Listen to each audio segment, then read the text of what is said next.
So at first it was the Democrats blocking the Republicans because the Democrats were blocking direct payments to people during this pandemic.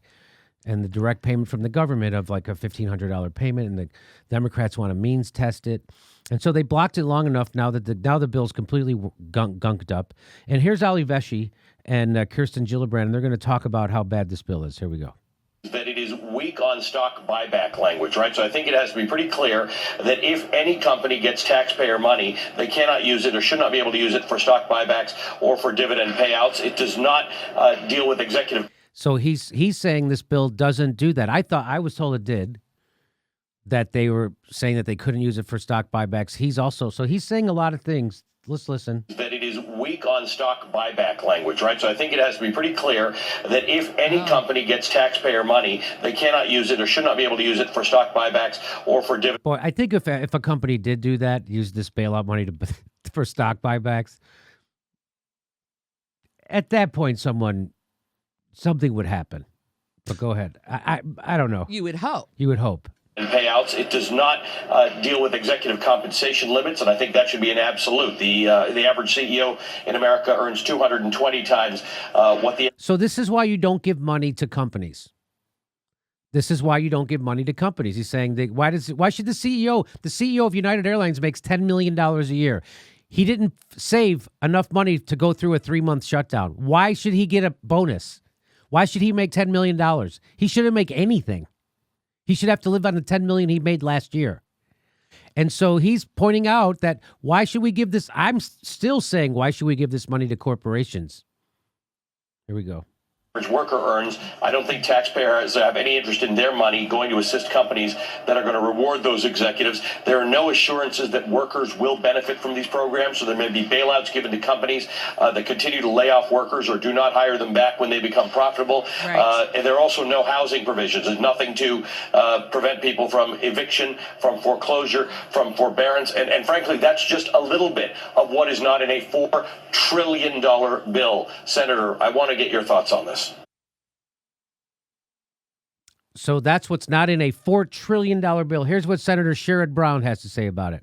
If you're taking taxpayer money, no stock buybacks, no sending jobs overseas, no outsourcing your jobs to independent contractors, no golden parachutes for executives, no using taxpayer dollars to bust unions, no wage cuts for these employees, no health care or pension cuts. We put money into these businesses. This money is there not for the executives, it's there for the workers, and it's there for the community. It means actually helping people stay in their homes. If you love this country, you fight for the people who make it work. We have to show the people we serve that we've learned from Congress's mistake 10 years ago when the banks did very well, thank you, and Wall Street again will do very well, thank you, under the McConnell plan. We have to come together to put money in people's pockets. We need to help people stay in their homes. We need to invest in healthcare workers who are on the front lines. We need to mobilize American manufacturers. The partisan McConnell plan doesn't do this. The bipartisan work we're trying to do could do this. We know we can get through this together. Put this partisanship aside. Come together for the people whom we serve. So unfortunately, Barack Obama didn't lay a template down for how to do this. So when Barack Obama took over during the economic crisis in 2009, he didn't do a mortgage freeze. He didn't do an eviction freeze. He didn't do a UBI. He didn't do Medicare for all. He didn't do a plan to take care of the homeless. So now, again, we're starting at square one. What did Barack Obama do? He gave trillions of dollars to the banks. End of story. That's what he did. And he kicked 5.1 million families out of their houses. 5.1 million. And so now when we have another crisis 12 years later or 11 years later, there's no template to how to deal with this. And so now they're starting from scratch. Barack Obama gave $50 billion to General Motors. And did he give the people's ownership of that company? No, he did not. The government took ownership of the stock, and then they sold the stock. What? So the Senate will consider urgent coronavirus legislation. And so this is Mitch McConnell. This was from last Friday. So today's Monday. He went away for the weekend. Lawmakers, including Mitch McConnell, have already left the Capitol for the weekend. They went home for the weekend. Do you remember this? So here's the stupid bill. The Senate fails to advance coronavirus rescue package for a second day. Impasse turned on Democratic concerns that the legislation would help businesses more than the public. So finally, the Democrats seem to be getting to the left of the Republicans. Not left enough. But here's what's happening. Senate Democrats blocked a rescue package totaling at least $1.6 trillion from advancing for a second straight day Monday, seeking further changes to GOP-written legislation aimed at easing the economic damage from the coronavirus pandemic. A mid-afternoon vote to take up the bill failed with 49 votes in favor and 46 votes against. Too few to clear the 60-vote threshold. Democrats and Republicans disagree over conditions on hundreds of billions in funding for America's largest companies and the level of aid for hospitals, states, and the unemployed workers, among other matters. Republicans accuse Democrats of trying to add unrelated items to the bill, such as measures favoring renewable energy and unions. Democrats fired back that Republicans were trying to exclude rape crisis centers from benefiting from a financial assistance lifeline. The contents of the mammoth package were in flux, with Democrats pushing for more money for hospitals, direct aid to states, and more generous unemployment benefits. So that sounds like normal Democratic posturing. For individual Americans, the centerpiece of the bill is a measure that would provide a one-time payment of $1,200 per person and $500 per child, with the payments cut off at a certain income level. A one-time payment. One time. So that's just funny. So they're going to do the payment they'll do it for April. And then at the end of April, they'll go, hey, we got to do another one for May. And then at the end of May, maybe we should do one more for June. And in the meantime, they're going to give away trillions of dollars to industry. That's right. That is correct. The measure would also expand unemployment benefits, providing for 39 weeks of assistance, up from 26 weeks that most states offer. Among the most controversial items is the $500 billion designated to help distressed businesses.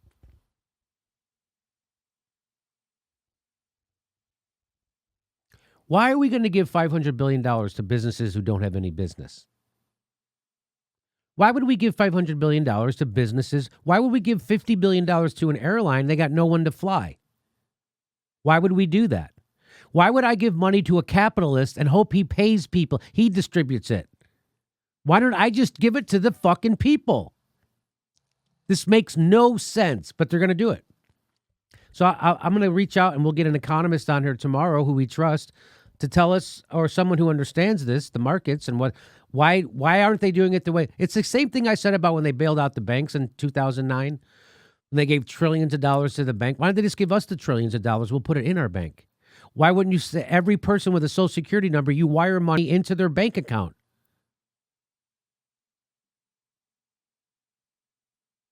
I never got an answer for why they didn't do it that way. Because then the bank would have the money and then I would have the money.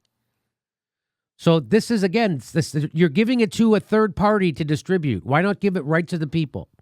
So they're going to give $500 billion designated to help distressed businesses, either by making loans directly or backstopping any losses in lending facilities launched or expanded by the Federal Reserve. Of the total, about $75 billion would go directly to distressed industries such as air carriers and equipment suppliers, with the rest available via the Federal Reserve. Do I get some of that money? I'm a small business. How about you give me some of that $75 billion? Just give me $1 billion. I bet I create a lot of jobs. Give me $1 billion. By the way, I ran my business so it didn't go bankrupt in a crisis. We're still functioning. We're still paying our workers. Why don't you reward successful businesses? Democrats worry that the money under the control of the Treasury Secretary could become a political tool to reward favored companies, given that President Trump has openly expressed support for particular industries like the cruise industry. Democrats also want to set stricter conditions on the financial aid, including to encourage companies to retain workers. Again, I don't understand this whole. I don't understand. I got to give you money and then cross our fingers that you pay the people we want you to pay. Do you see how corrupt our government is? No, just give the money to the people you want to have it. You have their social security numbers. You have their bank account numbers. Send it to them. The Trump administration is touting the program as a mechanism to inject $4 trillion. How are you going to pay for it? How are you going to pay for it? Nobody's saying that. Isn't that amazing? No one's saying that. The Trump administration is touting the program as a mechanism to inject $4 trillion into the economy. But analysts are skeptical. The Trump administration is assuming that any $1 in capital from the Treasury could result in $10 of lending from the Fed. But analysts have said the money may not go as far if the loan facilities support assets that are sustaining greater losses, which is likely. So that seems confusing because I'm not a financial guy. Analysts have said the money may not go as far if the loan facilities support assets that are sustaining greater losses. So what this sounds like to me is that this money's not going to go so far because they're going to give it to businesses that are still not making any fucking money. Is that what that means? Because it's confusing to me. But I think that's what that means. That the money might not go as far because they're going to give it to businesses, assets that are sustaining greater losses. So the money they're going to give them, the businesses are losing more than the money that they're giving them. So again, stop giving money to businesses. Give it to people. I don't know how you can get $4 trillion out of $425 billion, especially when it's going to troubled assets, said Scott Minerd, Chief Investment Officer at money manager Guggenheim Partners. I'm with you, Scott. I'm with you. Here's one more piece of info. Because of the GOP, we just gave corporations a $1 trillion tax cut, which they use to buy back stocks and not fortify their workers. Now they want more money than what was used to bail out the car makers, and without telling us what it's being used for. Screw that. I'm with you. So I'm with you. That's the Democrats' big idea. Hey, this is the part where I tell you where our live shows are, but there aren't any. And then I would tell you to go join our premium, but nobody has a fucking job. So why don't you just enjoy the video?